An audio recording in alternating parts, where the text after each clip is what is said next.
Open up! This house belongs to my husband! Renee Jenkins's voice sliced through the solid oak of my front door like lightning. It was 6 a.m, and I was on the other side, wide awake and waiting. I knew she'd come. After what happened yesterday, after I'd finally thrown them out of my house with the legal papers in my hand, I knew my daughter-in-law wouldn't stay quiet, but I never imagined she'd bring locksmiths. I heard heavy footsteps on the porch, male voices murmuring, and the unmistakable sound of metal tools clanking together. Renee hadn't just come back to argue, she'd come with professional backup to force her way into my home. The home I bought, the home I paid for over 30 years with my own blood and sweat. "Ma'am, we're private locksmiths," a man's voice called out. It sounded bored, routine, like this was just another job on his schedule. "We've been hired to open this door. We suggest you step away if you're inside." For him, it probably was just another day. For me, it was a declaration of war. "You hear that, Thelma?" Renee screamed again, her voice now carrying that familiar, triumphant tone. "We're coming in, whether you like it or not. You should have thought twice before you tossed us out like dogs. My husband has rights to this property." I stayed still, seated in my living room with a mug of cold coffee between my hands. My 68 years of life had taught me many things, but the most important lesson I learned late. Some people only understand when you show them consequences. The noise started. First, a metallic whirring, then a high-pitched screech that made me grit my teeth. They were using an electric drill on my lock, the one I installed myself 10 years ago when I finally had enough money to upgrade my home security. I closed my eyes and took a deep breath. 30 years. 30 years of working sunup to sundown to buy this house, cleaning office buildings downtown at night, and caring for other people's children in the mornings. I saved every dollar like it was my last, sacrificing vacations, new clothes, nights out, everything, absolutely everything, just to have a place of my own, a place where no one could tell me to leave, a place where I was the boss. And now, my own daughter-in-law was out there destroying my lock, screaming that the house belonged to her husband, my son, Elijah. The son I raised alone after his father walked out on us when Eli was only 3. The son I gave everything I could, and much of what I couldn't. The son who one day showed up on my porch saying he just needed to stay for a few days while he sorted things out with Renee. Those few days turned into 8 months, and in those 8 months, my house stopped feeling like mine. "Almost there!" Renee yelled. "Keep going! This old woman can't hide forever!" Old woman. She called me old, as if surviving 68 years on this earth, raising a son alone and building something from nothing with my own hands was a cause for shame. I slowly got up from the armchair. My knees protested, but I ignored them. At this age, the body always has something to complain about, but you learn not to listen when there are bigger things at stake. I walked to my bedroom, making no sound. The drill kept screaming, getting closer to breaking the last barrier between my space and Renee's invasion. But I wasn't in a hurry. I'd been awake all night planning this moment. I knew exactly what to do. I opened my closet and pulled out the bag I'd prepared yesterday afternoon. Inside were 4 big bottles of tomato sauce, the cheapest ones at the supermarket because I wasn't going to waste good money on this nonsense. There were also old rags, clothes I didn't wear anymore, and a bottle of red food coloring I'd kept for years from when I tried to dye some curtains. It never worked for the curtains, but now it would have the perfect use. I poured the tomato sauce into a large container. I added the food coloring. The red deepened, becoming darker, more unsettling. I soaked the rags one by one and scattered them on the floor near the entrance, forming an irregular trail. I took one of my old dresses, soaked it completely, and dropped it near the door, like someone had lost it in the middle of a struggle. Every detail mattered. Every stain had to be in the right place. I stripped off the clean clothes I was wearing and put on an old housecoat covered in paint splatters. I poured more tomato sauce over it, spreading it across my arms and neck. I let it drip down the fabric. I looked at myself in the hallway mirror. I looked like something out of a nightmare. Perfect. The drill suddenly stopped. I heard a metallic click. The main lock had given way. Renee let out a yell of victory, as if she had just conquered a kingdom. "Yes, that's it! Now open it!" I knelt on the floor beside the door, in the middle of the red puddle I'd created. I took a deep breath. Once, twice, 3 times. My heart hammered so hard I could hear it in my ears. But it wasn't fear. It was something different. It was determination. It was justice. The handle started to move, slowly at first, then with more force. Renee was pushing the door from outside, but I had secured the internal bolt, that tiny latch that could only be opened from the inside, the one she never knew existed because in 8 months of living in my house, she never bothered to truly know it. "It won't open," she shrieked, frustrated. "There's another damn lock." I heard the locksmith quietly try to explain something. Renee cut him off with a shout. "I don't care. Break it. Do whatever you have to do." The drill roared back to life, this time more aggressive, more violent. I felt the entire door vibrating, the wood groaning under the pressure. My home, my refuge, my sacred space was being violated by people who had never respected it. The noise became deafening. The door trembled one last time. And just as I heard the final bolt about to snap, just as I knew they were seconds away from forcing their way in, I reached out and opened the door myself. The door flew open, and the silence that followed was louder than any scream. Renee froze on the threshold. Her eyes went so wide they looked like they might pop out of her skull. Her mouth formed a perfect "oh," but no sound came out. Behind her, the 2 locksmiths dropped their tools. The drill hit the concrete with a metallic clang that echoed down the street. Then the screaming started. The younger locksmith backed up so quickly that he tripped over his own feet and landed hard on my steps. The other man threw his hands up to his head and started repeating, "Oh my God! Oh my God! Oh my God!" Renee finally found her voice.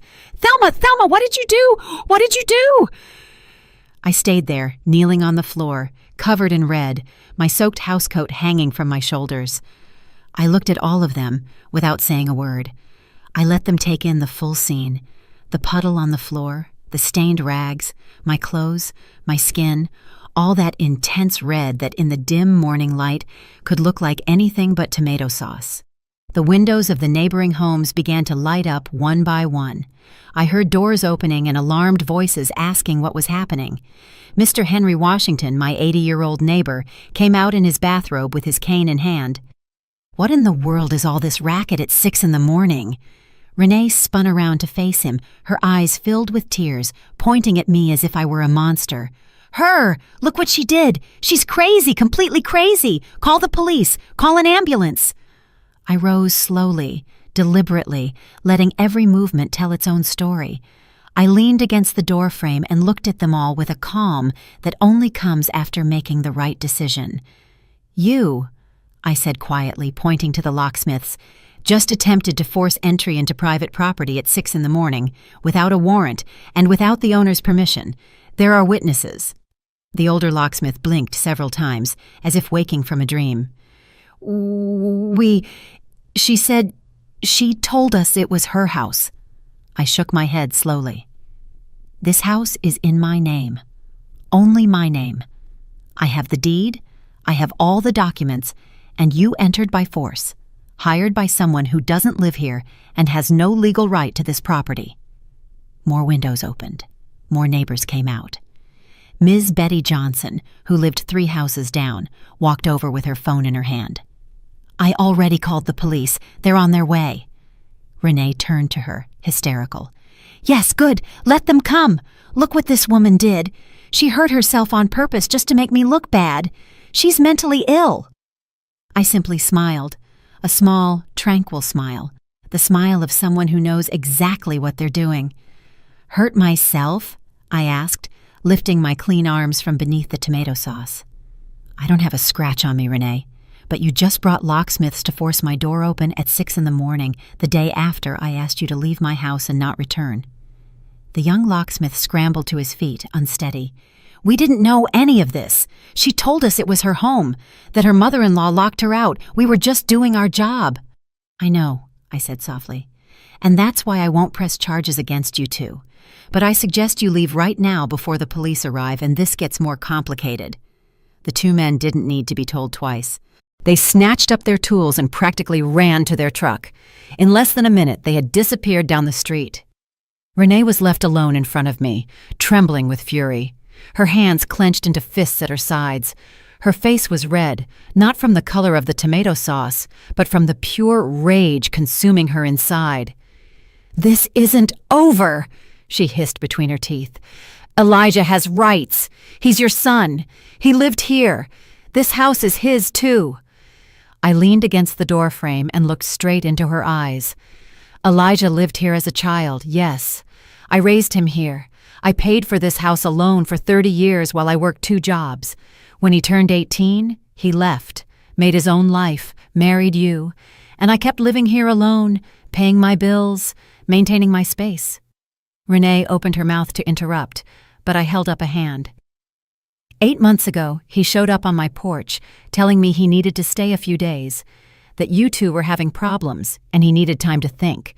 I let him in because I'm his mother, and because this will always be his house when he needs me, but that doesn't mean it's his property." "And what about me?" she screamed. "I'm his wife. I left my life to come live here." "Your life?" I repeated, and this time my voice came out harder. "What life did you leave, Renee? You don't work. You've never worked. You live off Elijah's paycheck, and Elijah's paycheck hasn't existed for 8 months because he was fired and kept it a secret from me for months." I watched her face go pale. I had hit the bullseye. "Yes, I know," I continued. "I know he was fired back in January. I know you've been living off my savings. I know the credit card he secretly opened is in my name.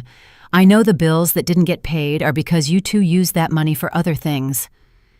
Silence fell over the street like a heavy blanket. The neighbors who had come out were staring openly. Mr. Henry stepped a little closer, leaning on his cane.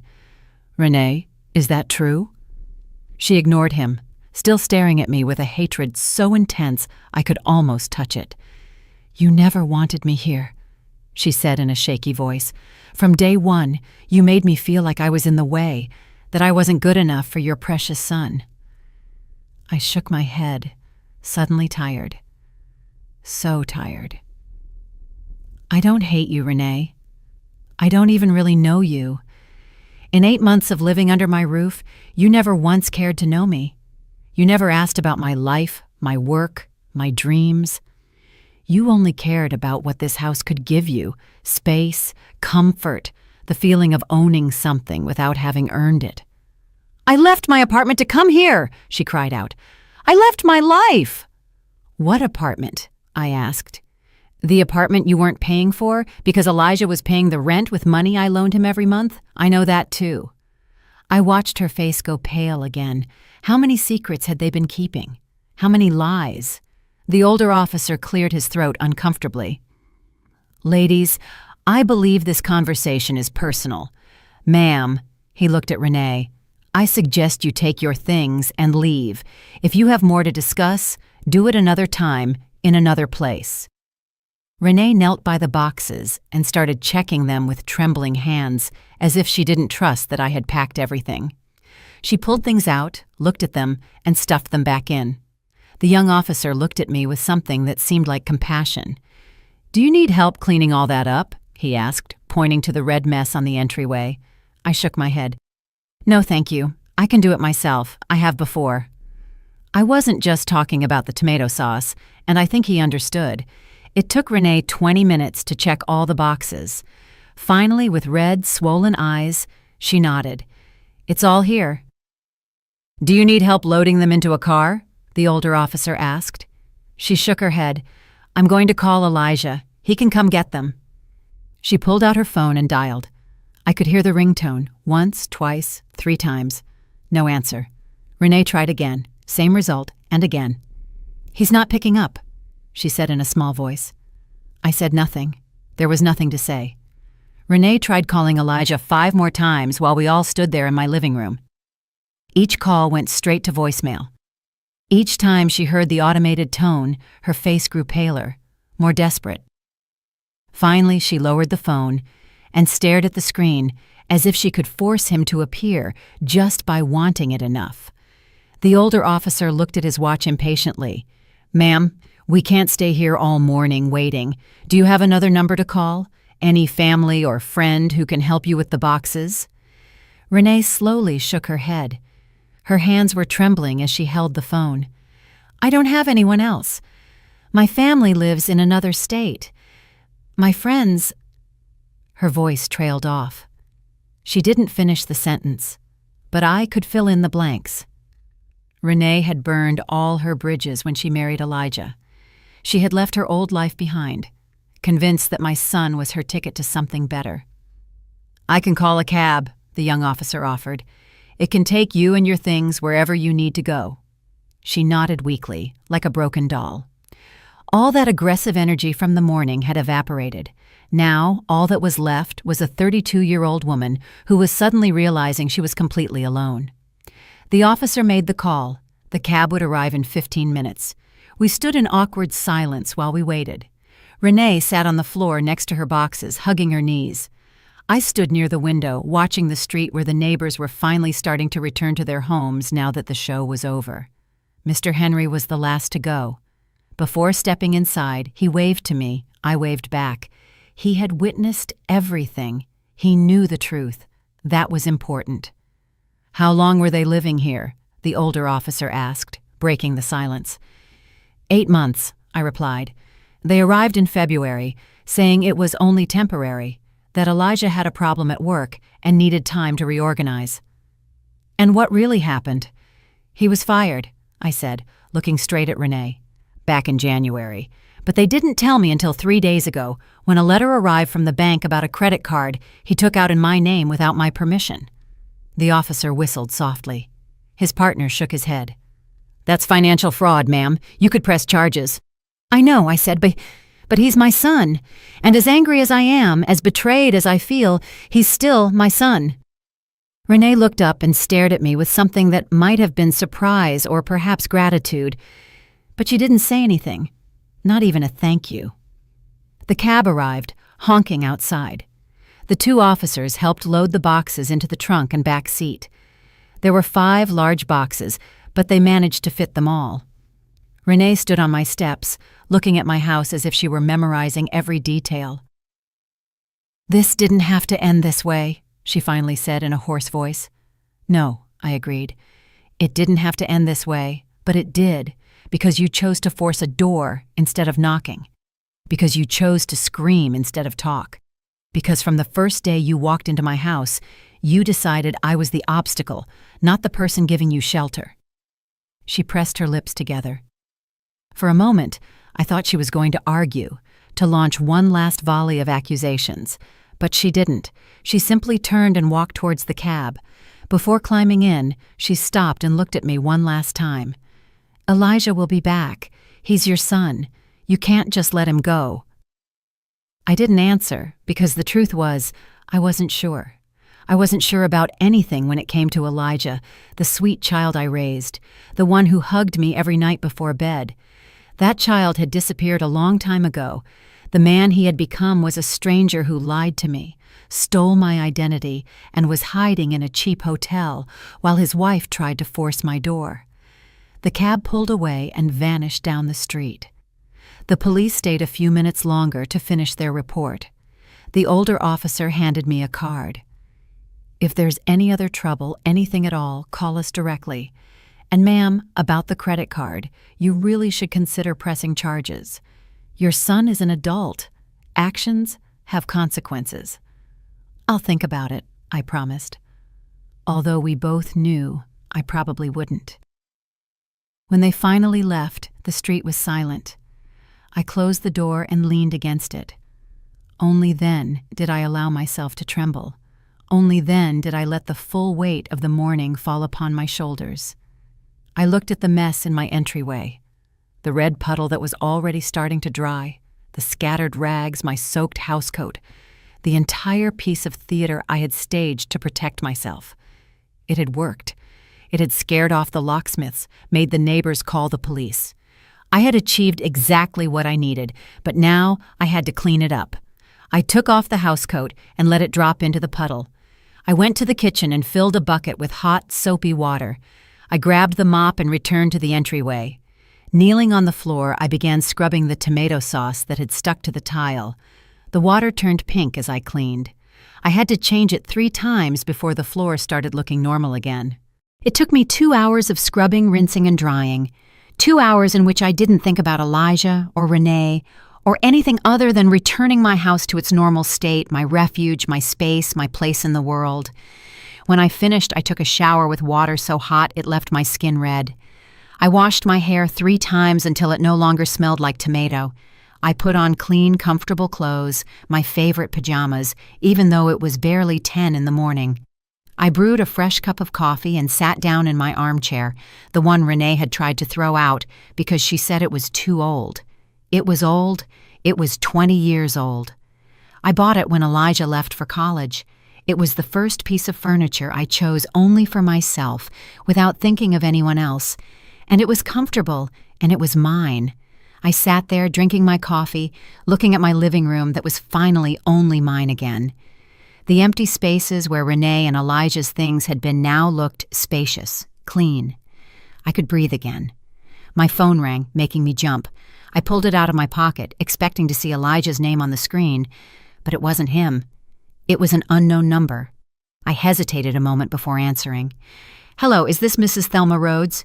"Yes, this is she." "Good morning, ma'am. I'm calling from First National Bank. We have some irregularities we need to discuss with you regarding a credit card opened in your name this past March." My stomach tightened. The card. Of course. None of this was over. "Yes, I know about that card," I said. "My son took it out without my permission. I just found out a few days ago." "I understand. Well, ma'am, we have an outstanding balance of $4,200, and the minimum payment has been overdue for 2 months. $4,000. I felt like someone had punched me in the gut. $4,000 I hadn't spent. $4,000 on things I didn't even know existed. "I didn't authorize that card," I said, my voice trembling. "I didn't sign anything. I didn't apply for anything." "I understand, ma'am, but the card is in your name and uses your Social Security number. If someone committed fraud, you will need to file a police report and work with us to resolve the situation. In the meantime, the debt remains your legal responsibility." I closed my eyes. Of course the debt was my responsibility. Everything was always my responsibility. What do I need to do? The bank representative explained the process. Report the fraud, fill out forms, provide documentation, prove that I didn't make those charges, and possibly testify against my own son if the bank decided to press criminal charges. Everything was so complicated, so exhausting. When I hung up the phone, I stayed staring at the screen. Still no message from Elijah, no call, nothing. My son, who had lived in my womb for 9 months. My son, whom I nursed and rocked and cared for when he was sick. My son, for whom I worked 2 jobs for years so he could have new clothes and school supplies and a secure roof over his head. That son had robbed me, lied to me, and now didn't even have the courage to call me. 3 days passed with no word from Elijah. 3 days in which my phone remained silent. 3 days in which my heart jumped every time the doorbell rang, but it was always someone else. The mailman, a salesman, Mr. Henry asking if I was okay. During those 3 days, my house returned to its rhythm. I got up early, as I always had. I made my coffee, watered my plants, and did my grocery shopping alone, carrying my bags without anyone's help, just as I had for years before they arrived. It was strange. At first, the house felt very silent, but it wasn't an uncomfortable silence. It was peace. On the 4th day, I went to the bank. I took all the documents I could gather, statements, the letter that had arrived, my ID. I sat down at a desk with a young woman named Candace who looked at me with that mixture of pity and professionalism that people use when they know you're in trouble. "Mrs. Rhodes, I reviewed your case. The card was indeed opened in March with your personal information. Do you have any idea how your son obtained your documents?" "I was living with him," I replied, my voice tired. Or rather, he was living with me. He had access to everything. Candace nodded as she typed on her computer. The charges are mainly at restaurants, clothing stores, a jewelry store, and several online payments. Do you recognize any of these establishments? She showed me the screen. I read line by line. Expensive restaurants where I had never set foot. Brand-name stores where a single blouse cost what I earned in a week. A jewelry store with a charge of $1,200. I remembered the necklace Renee started wearing in April. That gold pendant she said Elijah had given her for their anniversary. He bought it with my money, with my name, with my credit. I don't recognize any of them, I finally said. I didn't spend a cent on that card. Candace handed me some forms. I need you to fill this out. It's a declaration of fraud. You will also need to file a police report. The bank will investigate, and if we determine that it was indeed fraud, we will cancel the debt and close the card. And if my son admits he used it? She looked at me seriously. Then the bank may decide to press criminal charges against him. We are talking about identity fraud and theft. They are serious felonies. He's my son, I said, my voice breaking. I know, ma'am, and I'm so sorry you're going through this, but he committed a crime, and you have to protect yourself. I took the forms with trembling hands. Candace offered me a glass of water, which I gratefully accepted. How long do I have to fill this out? Ideally, you should do it as soon as possible. The longer you wait, the harder it is to prove the fraud, and the debt keeps growing with interest. I left the bank with a folder full of papers and a weight on my chest that had nothing to do with money. I walked the 4 blocks home, feeling every one of my 68 years. My knees hurt, my back hurt, and my heart hurt more than anything else. When I reached my door, someone was waiting. Elijah. My son was sitting on my steps with his head in his hands. When he heard me arrive, he looked up, and what I saw broke my heart. His eyes were red and swollen. He hadn't shaved in days. His clothes were wrinkled. He looked defeated. "Mom," he said, and his voice sounded like it did when he was a boy who had done something wrong. I stood in front of him without saying anything. The bank folder felt like lead in my hands. Elijah stood up with difficulty. "I need to talk to you. Please, give me 5 minutes." I hesitated. Part of me wanted to hug him, tell him everything would be okay, fix everything like I had when he was little. But another part, the part that had matured in these last few days, knew that would be a mistake. 5 minutes, I finally said, opening the door. We went inside. Elijah looked around as if it were the first time he had seen the house. The empty spaces where Renee's things used to be, the cleanliness, the order. Everything was back to the way it was before they came. "It looks good," he said in a low voice. "It looks like when I was a kid." We sat down in the living room, me in my old armchair, and him on the sofa I had bought 15 years ago that had survived all of Renee's attempts to replace it. The silence stretched between us like an abyss. "Renee left," he finally said.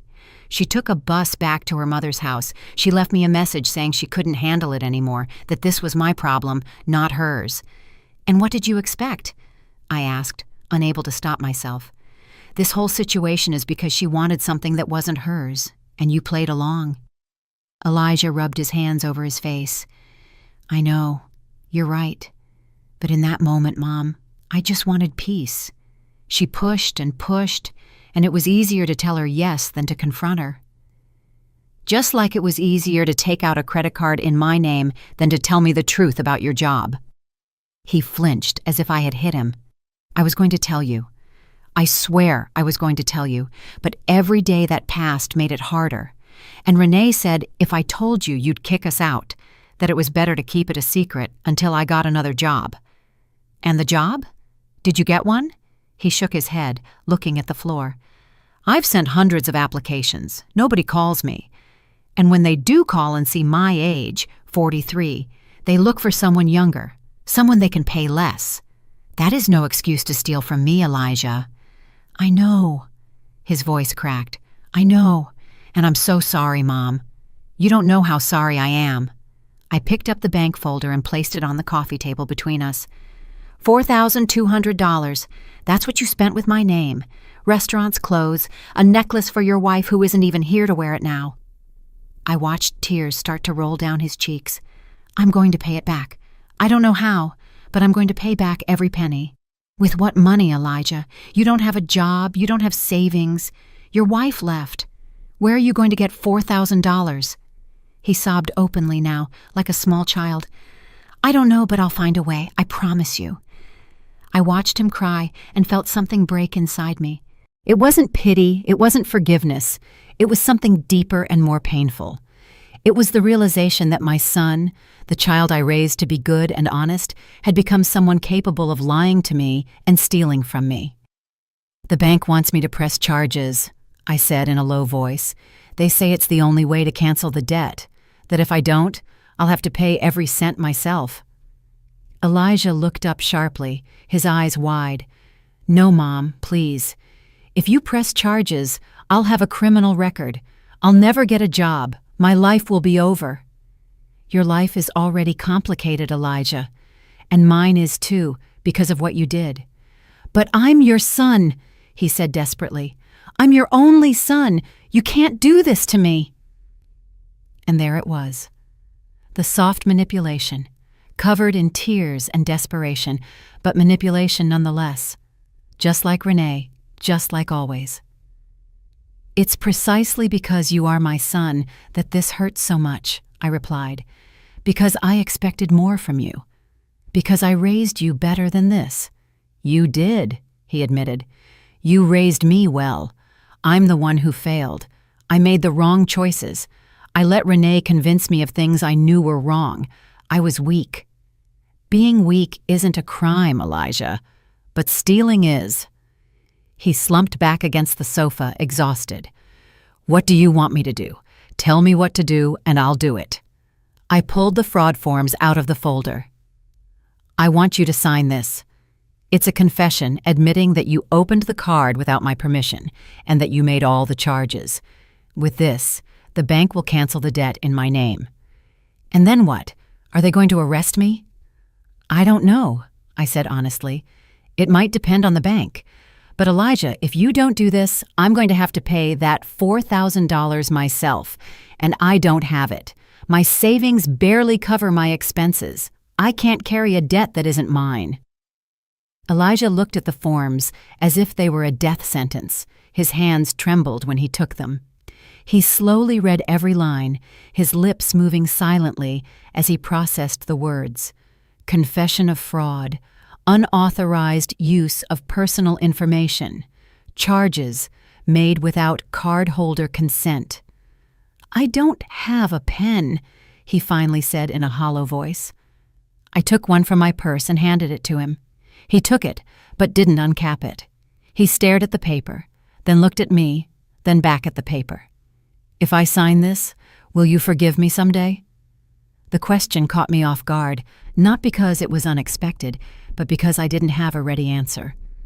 Would I forgive him? Could I forgive this? I don't know, I answered with honesty. Right now, I'm very tired, Elijah.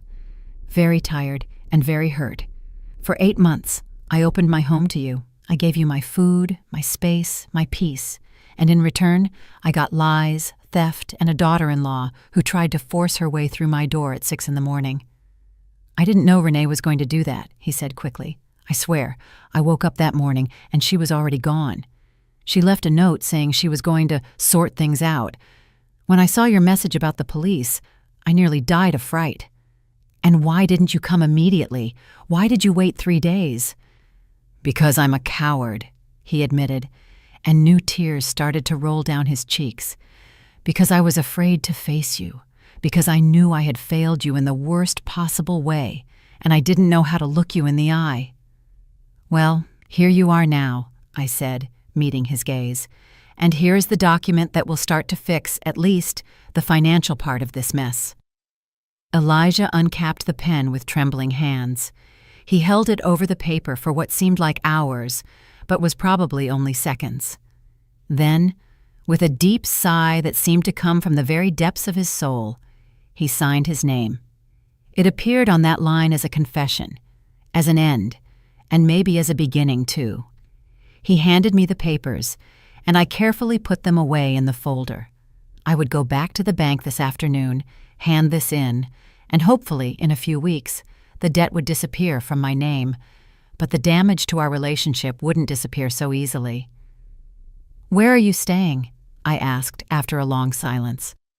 "In a cheap motel near the bus terminal, $60 a night.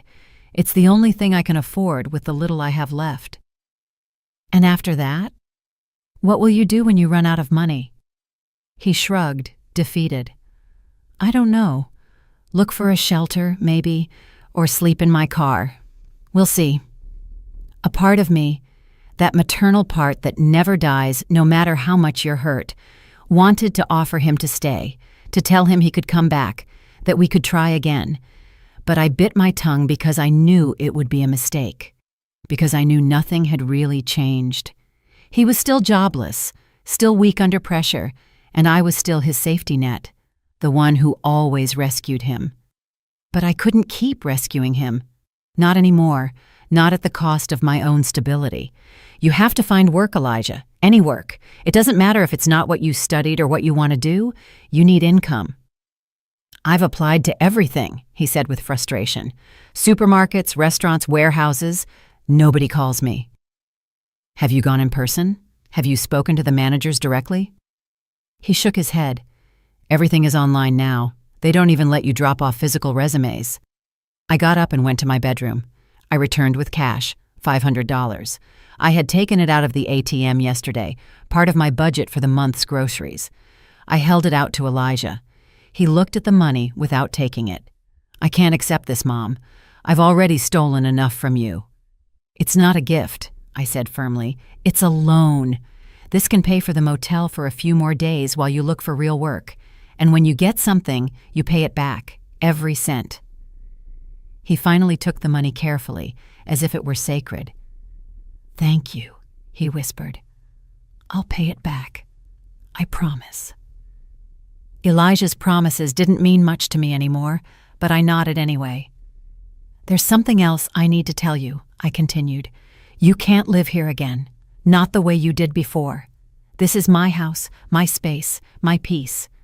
I opened it for you when you needed it, and you and Renee destroyed that peace." "I know," he said, his voice cracking. "And I'm so sorry. We let it get out of hand. I let it get out of hand." "It wasn't just that it got out of hand. Elijah, you made active decisions to take control away from me in my own house. You moved furniture without asking. You threw out my things. You decided what we cooked, what we watched on TV, how everything was organized. You made me feel like a guest in the place I bought with my own hard work." He covered his face with his hands. "Renee said she was just modernizing, that your house needed changes, and I let her because it was easier than arguing. And what about what I needed? What about my comfort, my opinion, my feelings?" "You're right," he admitted. "We didn't think about you. We only thought about ourselves, about what we wanted, about how to make things more comfortable for us, without considering that it was your space, not ours." I sat back in my armchair, feeling the weight of all these years, all the times I gave in, all the times I kept silent to keep the peace, all the times I put the needs of others before my own. "I worked for 30 years to own this house," I said slowly. 2 jobs, double shifts. I sacrificed vacations, new clothes, nights out with friends, everything, so you could have a good home, so you could study without worry, to give you what your father never gave us." Elijah sobbed. "And I wasted it all." "You didn't waste it all," I corrected him. "You graduated, you got good jobs, you had a life, but somewhere along the line, you stopped valuing the effort that went into all that. You stopped seeing that the world doesn't owe you anything, that everything is earned through work." "I'm sorry, Mom, I'm so sorry." "I know you are, Elijah, but feeling sorry isn't enough. You need to change, truly change." He nodded over and over, like a child being scolded. "I will change, I promise. I'll get a job. I'll pay you back everything I owe you. I'll show you that I can be the son you deserve." I wanted to believe him. With every fiber of my being, I wanted to believe that this time would be different. But I had heard these words before. When he lost his first job, when he got into credit card debt the first time, when he and Renee had their first big fights. There were always promises, always tears, always a, "This time will be different." But it never was. "Get up," I said finally. He looked at me, confused, but obeyed. "I need you to understand something very important. I will always be your mother. I will always love you. But loving you doesn't mean allowing you to destroy me. Loving you doesn't mean being your eternal safety net while you make irresponsible decisions." "I understand," he whispered. "I don't think you do," I said firmly. "Because if you understood, you would never have taken out that card. You would never have let Renee disrespect me in my own home. You would never have allowed her to try to force my door with locksmiths." He opened his mouth to reply, but I held up my hand. "No, let me finish. These past few days, since you left, my house started to feel like a home again. I wake up without anxiety. I drink my coffee in peace. I don't have to hide my important things. I don't have to tiptoe in my own space. And I realized something. I'm tired, Elijah. I'm 68 years old, and I am profoundly tired of carrying everyone else's problems." "Mom, I don't want to be a burden." "But you are," I interrupted him, "and you have been for a long time. Since you were 20 and I was still paying your phone bill. Since you were 25 and I loaned you money for the down payment on your car that you never paid back. Since you were 30 and I helped you with rent for 3 months straight. I've always been there to rescue you, and you've always known I would be there, so you've never had to truly stand on your own 2 feet." The words hurt to say, but they were true, every single one of them. Elijah was crying openly now. "So what? You don't want anything to do with me anymore?" I shook my head. "I will always want to know about you. You're my son, but the relationship has to change. I can't be your savior anymore. You have to save yourself." Elijah stood in front of me with the $500 clutched in his hand, as if it were the only solid thing in a world falling apart around him. His eyes were still red, swollen from crying. But there was something else in his expression now, something I hadn't seen in a long time. Maybe it was real shame. Maybe it was the beginning of understanding. "Can I at least call you?" he asked in a small voice, "to tell you how I'm doing?" "You can call me," I replied, "but I won't be giving you money every time you call. I won't be solving your problems. I can listen to you, I can advise you, but you have to walk this path on your own." He nodded slowly. "And if things really go bad? If I end up on the street?" The question hit me hard because I knew what he was doing. He was looking for that crack, that little piece of my maternal heart that always gave in, that part that couldn't bear the thought of my son suffering. But this time, I held firm. "Then you'll have to go to a shelter, or ask friends for help, or talk to social services. There are resources for people in your situation, Elijah. Resources that are not me." I watched his face crumble as he realized that this time, I wouldn't give in. This time, there was no turning back. "I love you," he said suddenly. "I know I messed everything up. I know I don't deserve it, but I love you, Mom." "I love you too," I replied. And it was true, but love isn't enough. It never has been. He walked toward the door, dragging his feet as if every step cost him a monumental effort. At the threshold, he stopped and turned one last time. "I'll prove to you that I can change. I don't know how long it will take, but I will do it." "Don't prove it to me," I said. "Prove it to yourself." I watched him walk down the steps and down the street until he disappeared around the corner. Only then did I close the door and lean against it. My entire body was shaking. It had been one of the most difficult conversations of my life, but also one of the most necessary. I spent the rest of the day in a strange state. I went to the bank and delivered the documents signed by Elijah. Candace assured me the process would take a few weeks, but with the signed confession, it was very likely they would cancel the debt.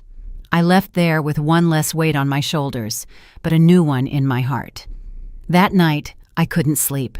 I lay in bed staring at the ceiling, thinking about everything that had happened in the past weeks, how my life had taken such a drastic turn, how I had found a strength I didn't know I had. The following days, I established a new routine.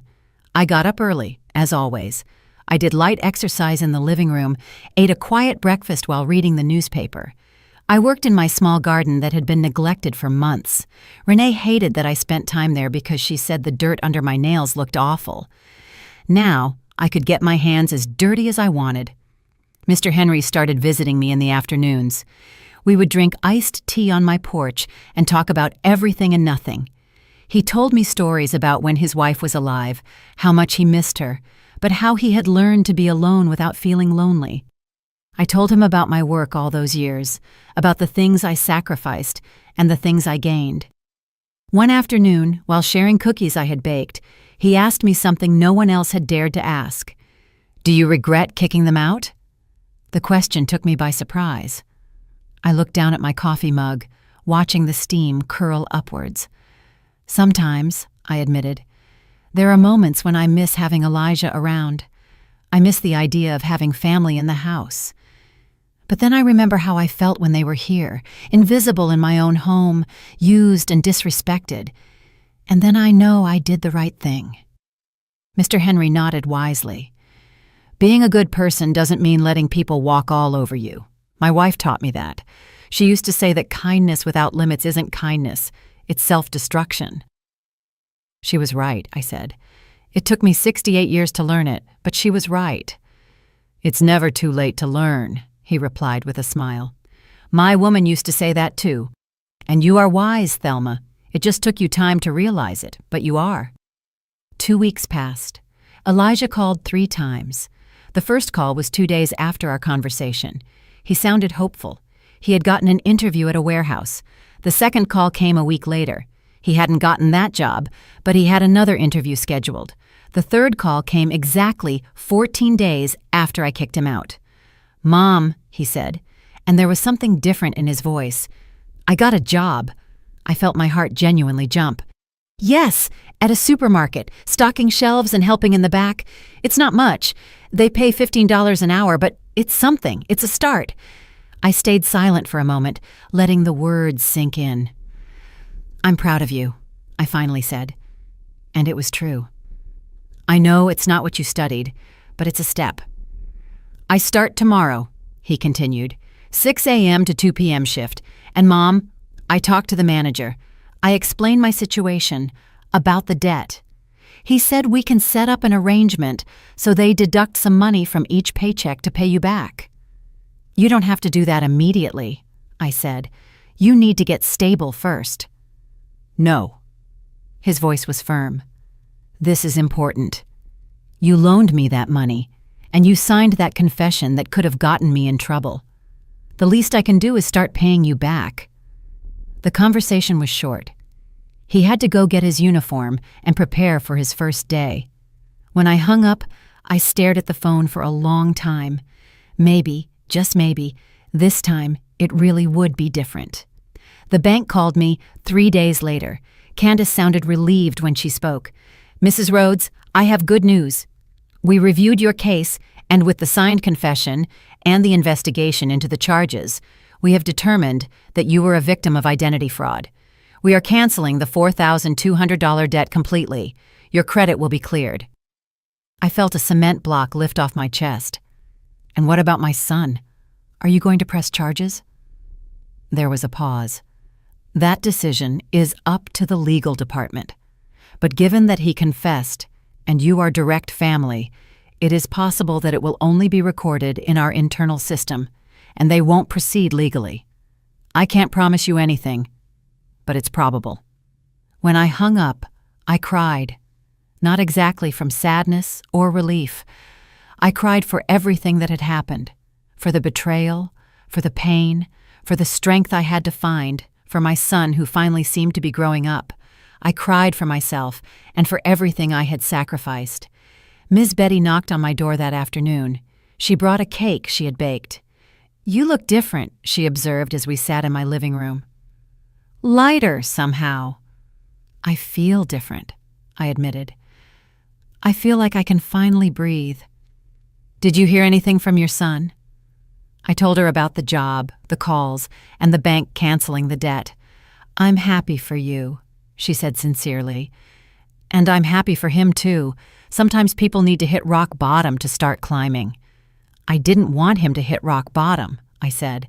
I wanted to protect him from it, but I think by protecting him so much, I only made him weaker. You didn't make him weak, she corrected me. Life does that sometimes, but giving him the chance to get stronger, that was all you. That night, alone in my house, I made myself a simple dinner. Homemade soup with toast. I sat at my small table, the same one where Elijah and I had eaten thousands of meals when he was a child, the same one Renee complained was too old and needed to be replaced. But this table had history. It had memory. It had value that couldn't be measured in money. I ate slowly, savoring every spoonful, enjoying the silence. It wasn't an empty silence. It was a silence full of peace, of possibility, of a future that was finally mine again. 1 month after Elijah started working, he showed up at my door one Saturday afternoon. He was wearing his supermarket uniform, stained with sweat and work. His face looked different, maybe thinner, but also more alert. There was something in his eyes I hadn't seen in years. "Hi, Mom," he said when I opened the door. "Can I come in for a minute?" I hesitated for only a second before stepping aside.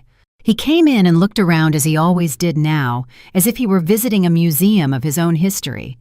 "I just came from work," he explained, pointing to his clothes. "I did a double shift today. The manager said I can work extra hours whenever I want." "That's good," I said, leading him to the living room. "Do you want some water? Coffee?" "Water is fine." I went to the kitchen and came back with 2 glasses. We sat in our usual places. He drank almost the whole glass in one gulp. "I have something for you," he said, pulling an envelope from his back pocket. "It's the first payment." I took the envelope, feeling its weight between my fingers. I opened it. There were $100 in small bills. "Elijah, this is—" "I know it's not much," he interrupted. "And I know I owe you much more than $100. There's the $4,000 for the card. Even though the bank canceled your debt, I spent it. I owe it. So I'm going to pay you back everything little by little, but I'm going to do it." I stared at the money. 10 and $5 bills, some wrinkled, probably from tips he had earned helping customers load groceries into their cars. "You don't have to pay me the $4,000, I said. "The bank resolved it." "But I spent it," he insisted. "I spent $4,200 of your credit on things we didn't need, on expensive restaurants to impress Renee, on clothes to look good, on a necklace that cost more than you spend on food in 3 months. His voice broke on the last words. "So I'm going to pay you back, not because the bank demands it, but because it's the right thing to do. Because it's what I owe you." I put the money back in the envelope and set it on the table. "How are your finances, really? Can you afford to give me this and still live well?" "I have a budget," he replied. "I wrote down all my expenses: rent, food, the car, classes, utilities. And after all that, I have $500 left for you and a little bit for savings. It's not much, but I'm learning to live with what I have." Those words were worth more than any amount of money. "Tell me about the classes," I asked. "What's it like studying again?" "It's hard," he admitted. "Sometimes I get home from work so tired I can barely keep my eyes open. But I like it. I like feeling like I'm building something, that I'm moving forward instead of just surviving." I felt something swell in my chest. Pride, maybe, or hope, or simply maternal love seeing her son finally wake up. "There's something else I want to tell you," Elijah added after a silence. "About everything that happened. About Renee trying to force the door." I waited without saying anything. "When I saw your message that morning, when I read about the locksmiths and the police, I thought she had lost her mind, but later when I talked to her, I realized something. She wasn't crazy, she was desperate, and I had made her that way." "You made her desperate?" "I promised her things I couldn't deliver," he explained. "I told her the house would be ours someday, that you were older, and when you couldn't take care of yourself, we would take over everything. I made her believe it was just a matter of time." His words hit me like a slap. Not because of surprise. Deep down, I had always suspected it. But hearing it from his mouth was different. "Why?" I asked in a quiet voice. "Why would you tell her that?" "Because it was easier than admitting I had nothing," he replied with shame. "That I had lost my job, that I had no money, that I was completely dependent on you. It was easier to make her believe that this was temporary, that there was a plan, that we would eventually have something of our own." "But there was never a plan." "No," he admitted. "There was never a plan. There was only hope that something miraculous would happen, that I would get an incredible job, that I would win the lottery, that you would decide to give us the house." "Give you my house?" I repeated incredulously. He nodded miserably. "Renee said it was fair, that you had lived your life, and now it was your turn to help us live ours. And I listened to her because I wanted to believe it made sense, because it was more comfortable than facing reality. The reality that I'm a 43-year-old man who can't take care of himself," he continued, his voice broken, "who has always depended on you, who has never truly grown up." The silence that followed was heavy. I could hear the wall clock ticking the seconds. I could hear my own breathing. I could hear the weight of all these truths finally being said aloud. "Thank you for telling me this," I said finally. "I know it wasn't easy." "You had to know," he replied, "because I can't truly change if I keep carrying secrets, and because I owe you honesty. It's the least I can do after everything." He stayed a while longer. He told me about his coworkers, about the manager who had given him a chance despite his age, about an older lady who shopped at the supermarket every Thursday and always specifically asked for his help because she said he was polite and patient. Small stories of a life he was building from scratch, an honest life, even if it was humble. When he was getting ready to leave, he hugged me, a long, tight hug, the kind of hug that says everything words cannot. "I love you, Mom," he whispered against my shoulder, "and I'm so sorry for everything I put you through." "I love you too," I replied, "and I forgive you. But more importantly, I'm glad to see you're forgiving yourself." I watched him leave in his used car, one paid for with his own effort. I watched him drive carefully down the street, and I felt at peace. That night, alone in my house, I counted the $100 he had given me. I carefully folded the bills and put them in an old tin where I kept emergency money. Not because I needed it urgently, but because that money meant something more than its monetary value. It meant effort. It meant change. It meant that maybe, just maybe, my son was finally growing up. My house was mine again. My days were mine again. My life was mine again. There were moments of loneliness, I won't lie. There were nights when I missed having someone else in the house. But I had learned the difference between loneliness and peace, between being alone and feeling alone. I was alone by choice, and I was at peace by choice too. At 68, I had discovered something many women never do, that your value isn't in being useful to others, that your home isn't measured by how many people fill it, but by how much peace it contains, that true family respects, not invades, that real love supports, not suffocates. I closed the door and locked the new bolt, my door, my new lock that I had installed myself after they destroyed the old one. I went to sleep in my bed, in my room, in my house, and I slept deeply, without jolts, without anxiety, without fear. Because finally, after a lifetime of giving and giving and giving, I had learned to give myself the most important things: dignity, respect, and peace. And that was priceless. That was all I had ever needed. And now, I finally had it. Did you like my story? And which city are you listening from? Let's meet in the comments. If you liked the story, you can support me by sending a super thanks so I can keep bringing more stories like this. Thank you so much for your sweet support. I'm looking forward to your comments on the story. On the screen, you can see 2 new life stories that I highly recommend.